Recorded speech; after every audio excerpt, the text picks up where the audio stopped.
yaxshi. Ba'zi yig'inda va ko'paytmalar mavzusini ko'radigan bo'lsak, bu misolimiz qanaqa bo'ladi? Qarangda, misol uchun bizga shunaqa misollar kelib qoladi. 1 ko'paytirilgan 3 kira 5 qo'shilgan 1 ko'paytirilgan 5 ko'paytirilgan 7 qo'shilgan 1 taqsim 7 ko'paytirilgan 9 qo'shilgan 1 qo'shilgan qanaqadir nechtadir sonlar qo'shilgan 1 taqsim misol uchun 13 ko'paytirilgan 15. Men ishlab beraman.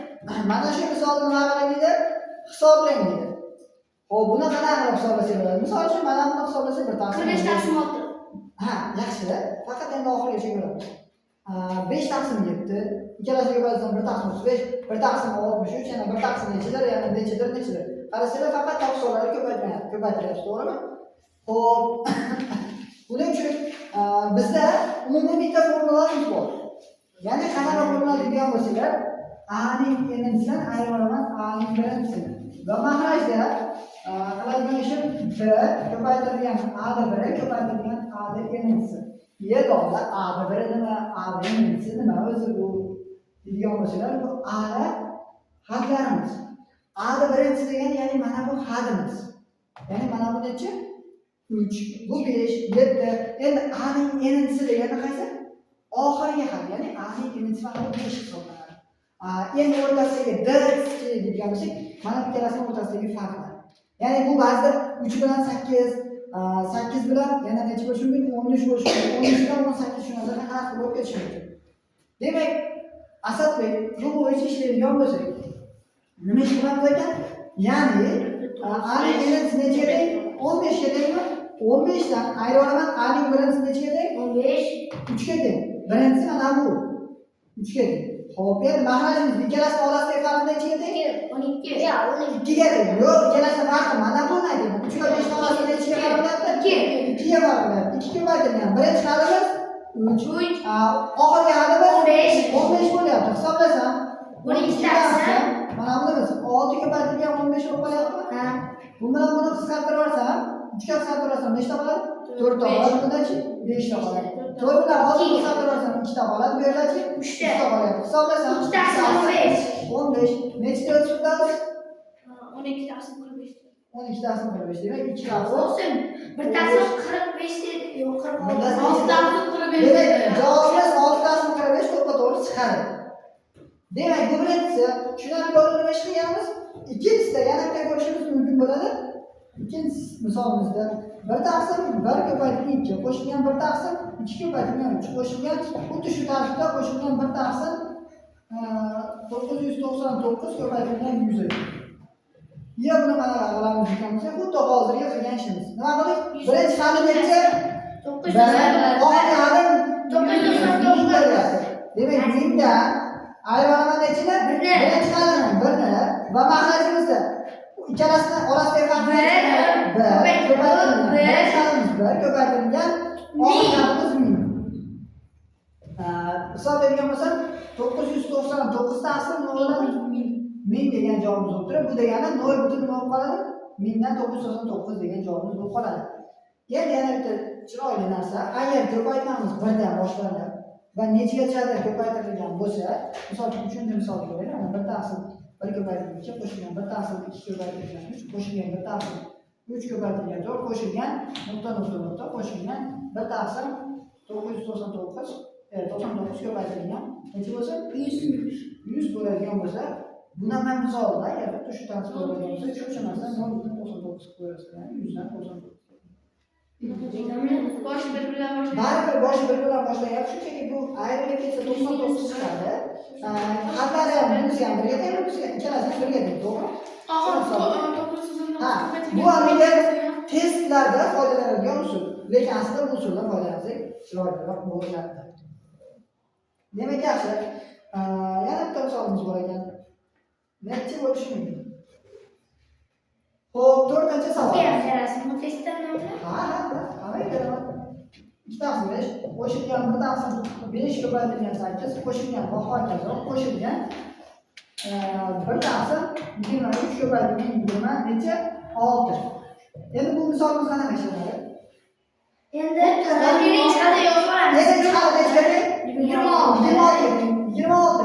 Ayirgan. Qayerga ketadi? 2.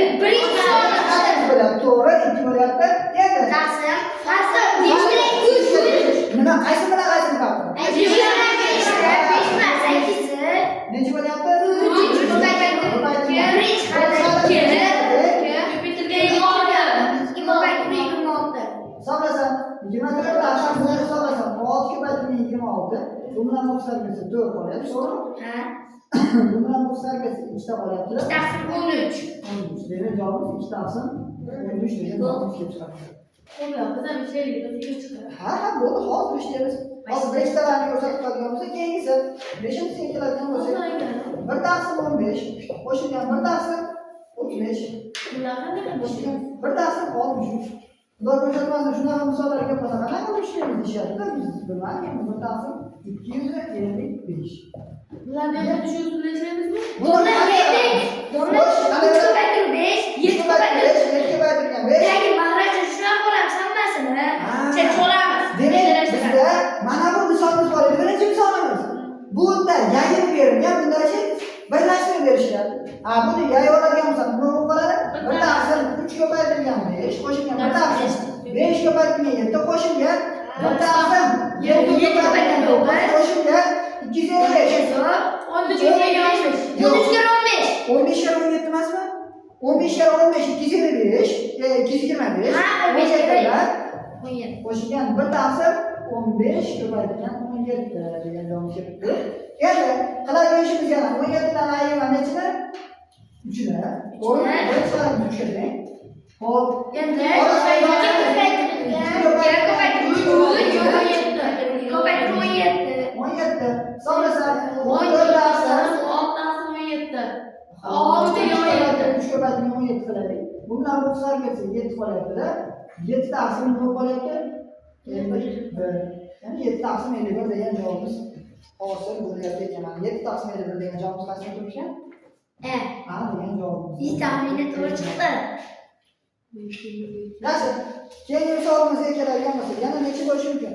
Xuddi shu tartibda misollarimiz ketgan ekan. Ammo lekin biroq degandek ozgina boshqacha misollarimiz ham bor. Ishchaliklar. Ya'ni, yo'q, ishcha boshqacharoq ekan.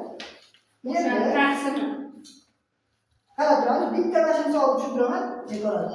5 taqsim 3 ko'paytirgan 6 ko'paytirgan 9 qo'shilgan 5 taqsim 3 ko'paytirgan 6 ko'paytirgan 3 ko'paytirgan biz o'zimsiz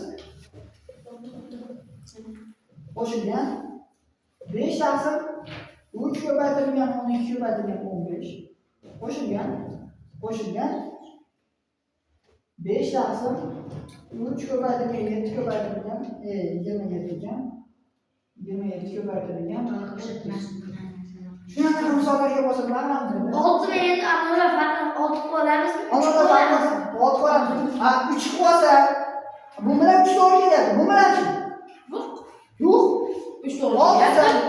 3 nimasi to'g'ri keladi? 1 soat. 1 soat. 3. Ha, bundan 9 qo'yadi. Domla 3 ni qarshi tashqariga chiqarib olamizmi? Ha, bunda 5 ham bordi.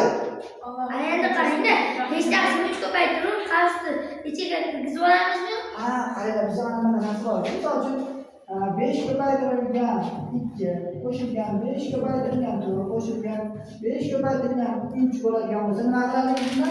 5 tushda qarshi chiqarib, 3 qilib ishladingmi? Nimaga? 5 2 4 3 Qayerda? Yo'q, misol ishlaydi. Mana bu yerda bitta misollar, namuna. Bizda mana bunaqa guruhlash qonuniyati bor edi. Mana bu guruhlangan. Endi bizda buni nima qilyapmiz? Hisoblovasiga chiqadi. Misol uchun ishonmayman desanglar hisobga kiramiz. 10, 20 qo'shsam 30, 30 ga 15, 45. Endi 2 ga 3 to'g'ri qo'shsam 6, 9, 45. Endi bunda ham 5 taqsim 3 ni qavs tashqarisiga chiqara olamiz degan ma'no yo'q.